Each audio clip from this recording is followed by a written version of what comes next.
Buenos días, doctoras, doctores. Continuaremos con la revisión de fluidos corporales. Y para ello, recuerdo que en la sesión previa les había yo comentado cuáles eran las modalidades o las formas por las cuales un organismo normal, normalmente hablando, en una situación convencional, sin ninguna alteración fisiológica, ningún trastorno estructural, de qué manera podríamos hacernos llegar agua al organismo. Acuérdense que eran tres fuentes fundamentales: la vía oral, el agua que tomamos normalmente, el agua que proviene en los alimentos como resultado de la estructura misma del alimento o como parte del proceso de preparación del mismo, y el agua endógena, que es el resultado del proceso metabólico justamente de oxidación de nutrientes. Teníamos también ayer información respecto a cómo se llevaban a cabo las pérdidas sensibles e insensibles de agua en el organismo, revisando lo que era justamente la vía urinaria, que era sin duda la más importante en cuanto a la cantidad y el volumen que permite eliminar. Y teníamos también la respiración, teníamos la sudoración, la eliminación también en forma de heces fecales y la difusión transepidérmica. Bien, yo les había pedido y comentado que fuésemos reflexionando en, si bien es cierto que tenemos un volumen definido de cuánto ingresa normalmente de agua al organismo y cuánto sale a lo largo del día, pues también era importante considerar de qué manera ese volumen de agua, más allá del conocimiento de que tenemos casi 40, 42 litros de agua en el organismo distribuidos en muchas estructuras, cómo se mueve, cuál es la dinámica de una porción de esos líquidos en el organismo. Y los invito a que revisen la imagen que presento, doctoras, doctores. Vean, a lo largo del tubo digestivo, y yo obviamente hablo y hago la aclaración de cuando no hay ninguna alteración notable, a lo largo del tubo digestivo se llevan a cabo una importante cantidad de procesos, mecanismos que aseguran que haya un flujo adecuado en cuanto al agua que ingresa, cómo ingresa y cómo sale. Vean, por ejemplo, si hablamos en la cavidad oral, por ejemplo, pues habíamos comentado que podemos llegar a consumir diariamente hasta 2 litros de agua, pero también nuestro organismo, en la misma vía oral, tiene la capacidad de producir y secretar hasta 1,5 litros casi de saliva. El estómago, la cavidad gástrica, también tiene la capacidad de aportar, producir, liberar hacia el contenido interno justamente del estómago secreciones gástricas de hasta 1,5 litros. Vean entonces cómo ya estamos manejando una cantidad muy importante de líquido. También, como parte del proceso normal digestivo, la bilis, también básicamente constituida por agua, pues puede llegar a aportar entre 500 y 1,000 mililitros diarios. Esta cantidad de agua, observen que junto con el jugo pancreático, que equivale casi también a otro 1,5 litros aproximadamente, vean entonces cómo hay una gran cantidad de volumen de agua, finalmente de líquido que está ingresando. ¿Qué pasa con esta cantidad tan impresionante? Que si ustedes sacan la cuenta, estamos hablando de casi 6, 7 litros. Es lo que está llegando finalmente al intestino. ¿Qué ocurre? ¿Qué hacemos? Bueno, que justamente, doctoras, doctores, en el intestino tenemos también la capacidad de asimilar, de reabsorber una gran cantidad de esta agua que está ingresando. Vean, casi de 8 a 8,5 litros es lo que alcanzamos a reabsorber de esto que está entrando por la vía oral. Y cuando llegamos justamente al colon, a la última porción justamente del intestino, pues vean ustedes cómo la gran totalidad, la gran mayoría de ese volumen de agua que ingresó por diferentes formas y que secretó el organismo por diferentes mecanismos, ha quedado casi todo él reabsorbido, siendo liberado únicamente, y ya hablo solamente de la vía oral, algo así como de 100 a 200 mililitros en forma de heces fecales. Entonces vean, de acuerdo a este esquema que aquí aparece, vean, diariamente nosotros llegamos o podemos llegar a manipular en tubo digestivo íntegro casi 9 litros de agua, de los cuales únicamente alcanzamos de los cuales retenemos casi la totalidad, y vean, solamente entre 100 y 200 mililitros es lo que alcanza a ser eliminado en forma de heces fecales como un mecanismo normal de humidificación y para permitir el movimiento justamente y la manipulación de las heces fecales en el tubo digestivo. Bien, hablando de líquidos corporales, doctoras, doctores, hemos comentado que el agua es el componente mayoritario que se encuentra en el organismo. Ya dijimos que no se encuentra ubicado ni repartido, digamos, en la misma proporción en todas partes, sino que esto obedece a condiciones propias de compartimientos y también características propias de aparatos, órganos y sistemas, tejidos incluso. Se define como solución, doctores, a una combinación, a una mezcla de agua con solutos. Eso es una solución. Ustedes deben recordar que las soluciones, de acuerdo a sus clases de química, pues pueden ser soluciones diluidas, concentradas, saturadas. Estos conceptos tienen que ver con la proporción entre la cantidad de soluto que se encuentra disuelta en el agua. Bueno, me voy a centrar en el caso, en esta ocasión, particularmente en los solutos. ¿Qué características tienen los distintos solutos que se pueden encontrar en los fluidos corporales? Observen cómo he comentado fluido y no he dicho solución. Hablamos de fluido corporal, doctoras, doctores, cuando hablamos ya de un tipo particular de solución que se encuentra en alguna estructura, en alguna región, en alguna cavidad del organismo. Hay diferentes fluidos corporales, las lágrimas, las secreciones pancreáticas, el líquido sinovial, etcétera. Todos estos son algunos de los muchos ejemplos de fluidos corporales, la orina misma, que podemos tener en el organismo. Todos ellos constituidos básicamente por agua, son soluciones, es cierto, pero además tienen disueltos solutos y algunas otras sustancias, algunas otras estructuras, incluso algunos pueden llegar a tener algún tipo de células o algunos residuos celulares. Pero en el caso de solutos, que son aquellas sustancias que van a encontrarse mezcladas, disueltas en el agua, he dicho, podemos clasificarlas, doctores, en dos grandes categorías. La primera, sustancias que denominaremos electrolitos, que van a ser aquellos solutos que tienen la capacidad de ionizarse, es decir, que su estructura electrónica, ya sean átomos o moléculas, es incompleta, es anómala, y por tanto quedan o poseen una densidad de carga global positiva o negativa, definiéndolos como cationes, aquellos que son positivos, y aniones, aquellos que son negativos. También hay que recordar que existe otro grupo de productos también que son no electrolitos. Ambos, electrolitos y no electrolitos, se encuentran presentes en los solutos de los distintos fluidos corporales. Los no electrolitos, como su nombre lo indicará y lo entenderán, pues son átomos o moléculas que tienen una estructura neutra, molecularmente hablando o atómicamente hablando. Son neutros, no tienen cargas netas. Sin embargo, vean, algunos ejemplos de estas serían las que aquí aparecen. Hay muchas más, por supuesto, pero lo que me parece muy importante recordarles, doctores, es ir sumando a nuestra información un concepto que es osmolitos. Los osmolitos son un grupo de moléculas o átomos, que pueden ser electrolitos, no electrolitos, que tienen la posibilidad de ejercer efectos sobre el movimiento de agua en los fluidos corporales. Entonces, podemos entender que una solución que contenga gran cantidad de osmolitos va a ser una solución que va a tener la posibilidad, que va a tener la peculiaridad de estimular fuertemente el movimiento de agua en un sentido o en otro a través de las membranas celulares o de los endotelios vasculares. Es importante que tengamos en mente estos conceptos. Entonces, electrolitos, no electrolitos y osmolitos que pueden estar siempre presentes en los fluidos corporales y son los responsables de que pueda llevarse a cabo movimientos de líquidos justamente a través de los espacios corporales. Hablando justamente de espacios corporales, doctoras, doctores, ustedes seguramente recuerdan o han conocido lo que es el intercambio capilar. Finalmente, el lecho circulatorio que los seres humanos tenemos, pues no es otra cosa más que esto que ustedes observan, esta gran maraña, este gran conjunto de conductos a través de los cuales la sangre finalmente llega a todas las células del organismo y también a través, es decir, baña a las células del organismo, es la manera que tenemos de hacerle llegar a las células los nutrientes o las sustancias contenidas en la sangre, pero también este mismo conjunto de vasos tiene la capacidad de recuperar, de recolectar, en la mayoría de los casos, las sustancias, las moléculas que se han producido de manera normal o anormal como resultado de los procesos metabólicos celulares. Es así como se vería un corte, ¿verdad? Histológico, vean ustedes, tenemos vasos sanguíneos de mayor calibre hasta llegar a los vasos sanguíneos capilares finalmente de calibres mucho, muy pequeñitos. En los espacios contenidos en todas estas estructuras y rodeando a todos estos conductos, pues tendremos a las células.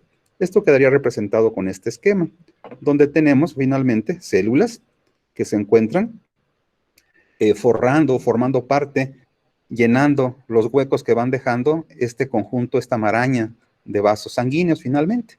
De tal suerte que las estructuras sanguíneas más pequeñitas, que son las que entran finalmente en contacto con las células, que son las que depositan hacia el espacio intersticial para que llegue a las células, o que recolectan del espacio intersticial y celular las sustancias producidas por las células, pues son estos, ¿verdad? Son lo que conocemos como microcirculación y que consiste finalmente en la unión, en la integración de vasos sanguíneos entre los extremos arteriolares con los lados venulares. En estos espacios, entonces, doctoras, doctores, es donde finalmente se va a llevar a cabo la nutrición celular. Es en estas pequeñas zonas, en estas regiones microcirculatorias, en donde las sustancias contenidas en la sangre normalmente van a ser empujadas, van a ser enviadas hacia el intersticio para que las células tomen de ello lo que requieran, y también, una vez que las células han llevado a cabo sus procesos metabólicos, pues que también estas células arrojen las sustancias al intersticio y que aquí del intersticio podamos recuperarlas hacia detalles más comunes e importantes. Permítame un momento.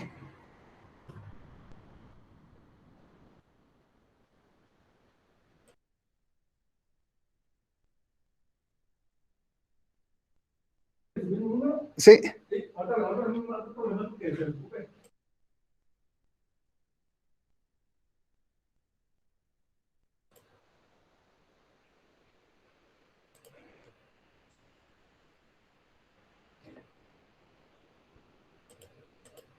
Perdón. Sí me escuchan, ¿verdad, jóvenes? Discúlpenme. Sí. Sí, perdón. Aquí hubo una consulta aquí no considerada. Bien, decía entonces, esto es la microcirculación. Es finalmente ese conjunto de vasos a través de los cuales llega la sangre con toda la carga de nutrientes o sustancias que requerimos ser enviadas a la célula y a través del cual se recolectan también las sustancias.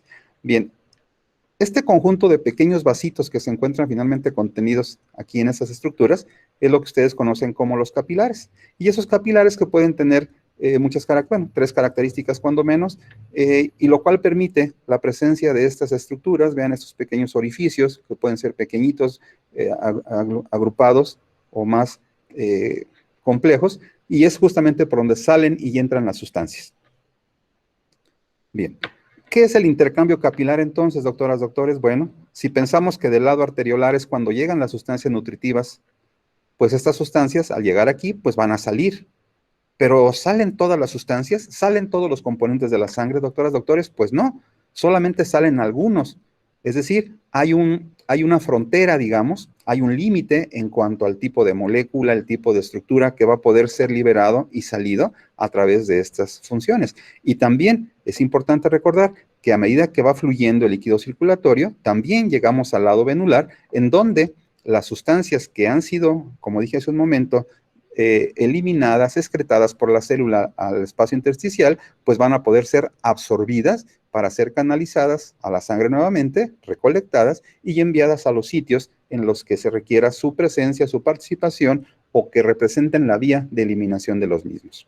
¿Sí? Tenemos aquí un ejemplo muy clásico, muy básico, únicamente que lo que pretendemos expresar es cómo al llegar la sangre a estas regiones, pues hay salida de agua, hay salida de aminoácidos, nutrientes justamente, oxígeno, glucosa, por ejemplo. No salen los elementos formas sanguíneos, esos continúan ejerciendo su función dentro de la misma.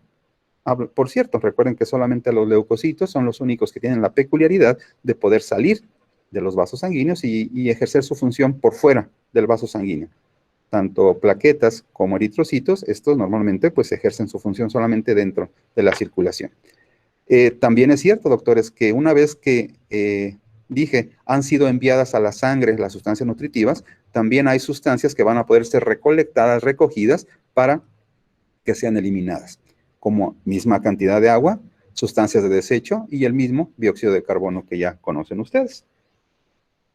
Ese es un esquema, doctoras, doctores, también en el que, sin ser fisiólogos, bueno, lo que queremos representar es nada más qué es lo que hace que ciertas sustancias puedan, al llegar por el lado capilar, puedan salir y que otras sustancias del lado venular puedan ser reabsorbidas. Pues finalmente, doctoras, doctores, son diferencias de presión que existen de un lado, en el lado arteriolar, y de diferencias de presión que existen en el lado venular. Estas diferencias de presión, finalmente, doctores, son los responsables de que las moléculas químicas que van circulando en la sangre puedan salir, puedan no salir o puedan ser reabsorbidas. ¿Sí? Esta es la diferencia. Observen, hay una mayor cantidad de presión positiva del lado arteriolar que del lado venular. Por eso este lado podemos decir, entenderlo como que este lado arroja sustancias, algunas sustancias importantes a las células, mientras que este recolecta sustancias hacia la circulación. Del lado arteriolar, doctores, vamos familiarizándonos con estos términos, hablamos de presión hidrostática, es decir, aquí la presión más importante que se ejerce y que ayuda a que las sustancias nutrientes, así como el oxígeno, por ejemplo, puedan salir de la circulación para irse a las células, me refiero en el terreno microcirculatorio, es la presión hidrostática, debida fundamentalmente a la fuerza del agua, el agua contenida en la sangre. Del lado venular, la fuerza más importante que ayuda a que se absorban, ¿sí? Que sean absorbidos los nutrientes, o, bueno, ya no nutrientes, las sustancias de desecho o algunas otras moléculas que tienen que ser enviadas a la circulación general para su eliminación o procesamiento, predomina la presión oncótica. La presión hidrostática básicamente es determinada por la fuerza del agua, el movimiento del agua al circular en la circulación, mientras que la presión oncótica, doctores, es una fuerza de presión que es producida por las proteínas disueltas en la sangre, las proteínas plasmáticas. Un contenido normal de proteínas plasmáticos asegura normalmente que se cumplan estos criterios si no hay deterioro de la función vascular, y entonces esta misma concentración de proteína hace que el agua no salga tan importantemente y que pueda ser incluso reabsorbida. ¿Sí? Esto ya lo conocerán ustedes con detalle al hablar de las fuerzas de Stirling en fisiología. Un ejemplo también de cómo funciona, decía, del lado arteriolar y del lado venular. Yo decía que muchas sustancias salen, incluyendo agua, otras sustancias son recapturadas, incluyendo un poco de agua, pero si recordamos, doctoras, doctores, siempre esta diferencia de presión entre un lado y el otro, esa diferencia de presiones que comentábamos, hace que normalmente, de manera fisiológica normal, una pequeña cantidad de líquido se queda acumulada en las células o en el espacio intersticial, mejor dicho. Esta pequeña cantidad de agua que se queda acumulada, doctoras, doctores, no puede permanecer ahí porque generaría alguna situación de estrés celular. ¿Qué ocurre? Bueno, que para eso, doctores, tenemos el sistema linfático. El sistema linfático es el encargado justamente de ayudar a que esta diferencia de presiones que fue dejando pequeñas proporciones de líquido en los tejidos, a que esta agua sea reabsorbida, sea recuperada y no genere problemas de acumulación en torno a la nutrición celular a la que hemos estado haciendo alusión. Comentaba yo, doctoras, doctores, que los solutos son aquellas moléculas o átomos cargados eléctricamente o no cargados, y que definíamos como electrolitos o no electrolitos, que tenían la peculiaridad de integrarse con el agua en los distintos fluidos corporales y darles ciertas características. Dentro de esta categoría de electrolitos y no electrolitos también, es importante que recordemos el término al que había hecho yo alusión, de osmolitos. Un osmolito es una sustancia, entonces, que al estar presente en un fluido corporal, tiene una repercusión en el flujo, en el movimiento neto de agua, de un lado a otro de una membrana citoplasmática o bien de un endotelio vascular, que son las fronteras en las cuales se mueven los fluidos en el organismo.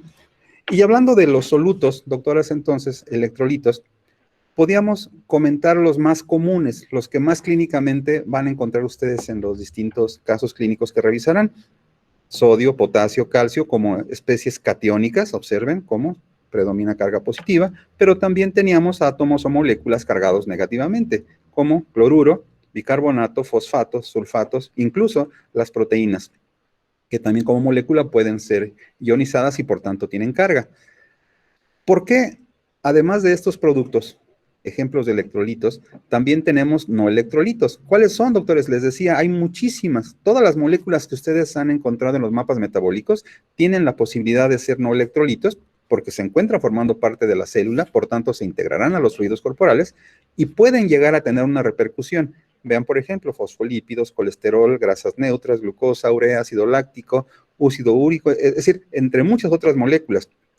Todas estas moléculas, doctores, se encuentran entonces en los fluidos corporales o pueden encontrarse en uno o en otro fluido corporal.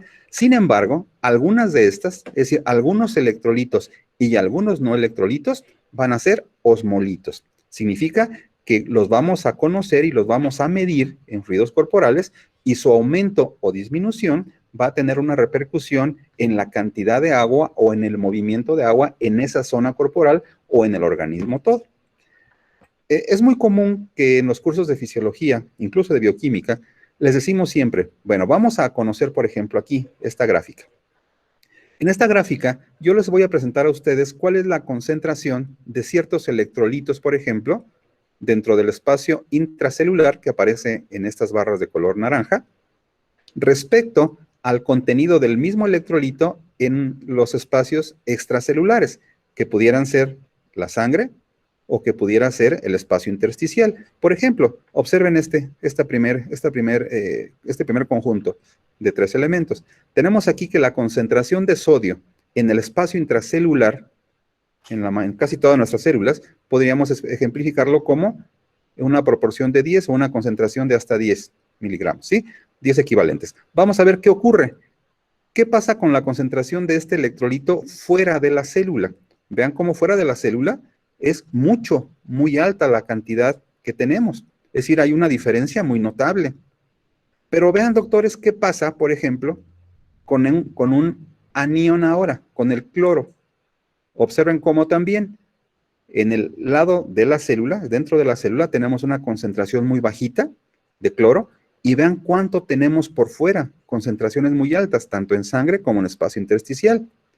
Pero veamos cómo el potasio, por ejemplo, dentro de la célula lo tenemos en una concentración muy alta, y muy disminuida en el lado exterior, incluso en la sangre, ¿verdad? En el espacio intersticial o en la misma sangre. Bueno, y así podríamos hablar de todos los electrolitos. Vean, no hay ningún electrolito que se encuentre en la misma proporción dentro de la célula y fuera de la célula. Y me dirán ustedes, bueno, ¿y por qué no? Bueno, pues la razón es muy sencilla, doctoras, doctores. Acuérdense que para que en la célula se lleven a cabo movimiento de moléculas regulado por electrolitos o generación de pulsos, de potenciales de acción, movimiento de cargas eléctricas finalmente, conducción de cargas eléctricas, se requiere que haya diferencias de concentraciones y de potenciales.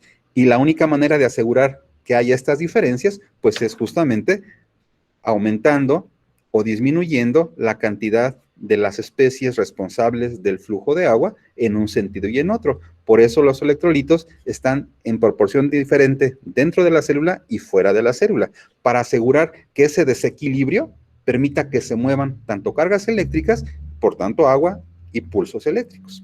Esa es la razón fundamental.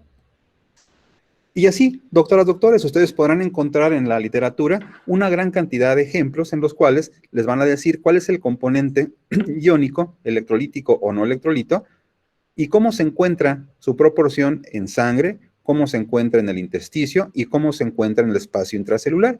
Y ustedes van a observar que hay unas diferencias muy importantes siempre.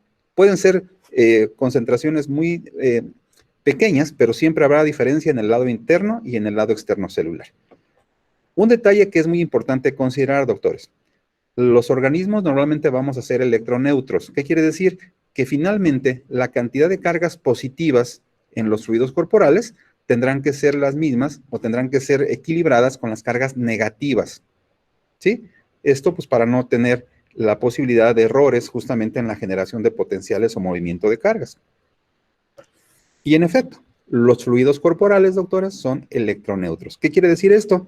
Que si yo tomo como referencia, cualquier fluido corporal puede ser, pero aquí se representa la sangre, pues los electrolitos, los cationes que tenemos, que son las cargas positivas en la sangre circulando, deben ser, en cuanto a su cantidad, lo mismo, en cuanto a su concentración, lo mismo que de cargas negativas, para de esta manera asegurar que nuestros fluidos corporales sean electroneutros. ¿Sí? Eso es importante tenerlo en mente. Y justamente, doctoras, doctores, esa diferencia de concentraciones que podemos llegar a tener en los fluidos corporales pueden, como dije hace un momento, ser responsables o ser el resultado de la proporción entre la cantidad de agua que se establece en el organismo o en un compartimiento, en un fluido, y justamente la presencia aumentada o disminuida de moléculas. ¿De cuáles moléculas? De todas, sí, pero ¿cuáles son las que hemos comentado son fundamentales para el movimiento y flujo de agua en determinada zona corporal? Los osmolitos. ¿Sí? Entonces vean por favor esta imagen. Cuando ustedes suman, doctoras, doctores, hablo en el caso particular de sangre, pudiéramos hacerlo en orina también porque son fluidos que pueden ser fácilmente medibles. Si nosotros medimos la concentración, vean en sangre, de electrolitos más la concentración de no electrolitos, como algunos ejemplos que aquí aparecen, la suma de todos los solutos en un fluido corporal lo podemos expresar como osmolalidad, que significa es una medida de concentración de cierta cantidad de sustancias de solutos en un litro de solución. Eso es la osmolalidad. Bueno, ¿eso qué importancia tiene para ustedes y para mí, doctores? Bueno, que si ustedes tienen una osmolalidad normal, podemos entender y esperar que la manera en la que nuestra sangre permite el movimiento de sangre, perdón, de agua para con las células a las que baña y desde donde se está produciendo, donde están llegando moléculas importantes, pues es normal. Y esa cantidad, doctoras, doctores, corresponde a